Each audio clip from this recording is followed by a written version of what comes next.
Dari Sabang sampai Merauke, suara kita mungkin berbeda dialeknya.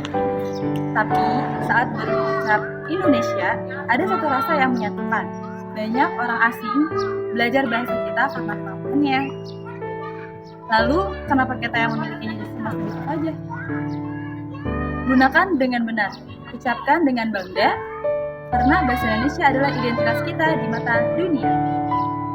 Saya Putri Monika Sawa, dan saya bangga berbahasa Indonesia. Dalam berbahasa Indonesia, aku tidak hanya menyampaikan kata-kata, tetapi juga menunjukkan rasa bangga sebagai bagian dari bangsa Indonesia. Bahasa Indonesia adalah kekuatan yang menyatukan, membangun dan membawa bangsa ini menuju masa depan yang lebih baik. Teman-teman sekalian, pernahkah kita sadari betapa hebatnya dan pentingnya bahasa Indonesia itu? Di tengah ribuan pulau dan ratusan bahasa daerah, kita punya satu jembatan yang menyatukan kita semua. Nah, salah satu jembatannya itu adalah bahasa Indonesia. Jadi keren tidak harus selalu dengan istilah asing. Bahasa Indonesia berarti menghargai jati diri bangsa. Mari kita tunjukkan bahwa bahasa kita adalah bahasa yang beradab, cerdas, dan bermartabat. Aku bangga berbahasa Indonesia, dan kamu juga harus. Aku bangga berbahasa Indonesia karena bahasa ini ada identitas dan pemersatu bangsa. Di tengah keberagaman suku, budaya, dan bahasa daerah, bahasa Indonesia hadir sebagai jembatan yang menyatukan kita semua.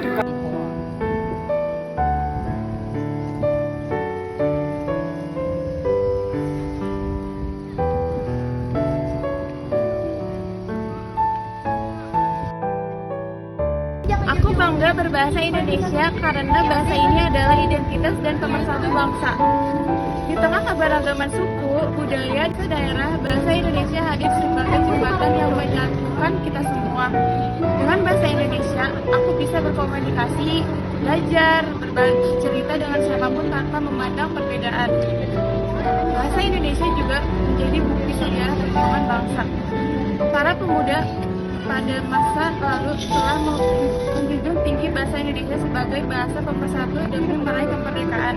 Oleh karena itu, menggunakan bahasa Indonesia dengan baik dan benar merupakan bentuk penghargaan terhadap jasa para pahlawan yang telah berjuang untuk bangsa ini. Sebagai generasi muda, aku merasa memiliki tanggung jawab menjaga dan melestarikan bahasa Indonesia. Di era globalisasi, banyak pengaruh bahasa asing yang masuk. Namun, bahasa Indonesia tetap menjadi tuan rumah di negara sendiri. Menggunakannya dalam kehidupan sehari-hari, baik di sekolah, di lingkungan masyarakat, maupun di media sosial adalah wujud nyata rasa cinta tanah air. Bahasa Indonesia adalah alat pemersatu bangsa yang berfungsi sebagai bahasa nasional, bahasa negara, dan bahasa pengantar pendidikan. Bangsa berbahasa Indonesia adalah bangga pada pilihan sejarah, bangga pada kemampuan kita bersatu dalam perbedaan, dan bangga pada kekayaan budaya yang terus hidup.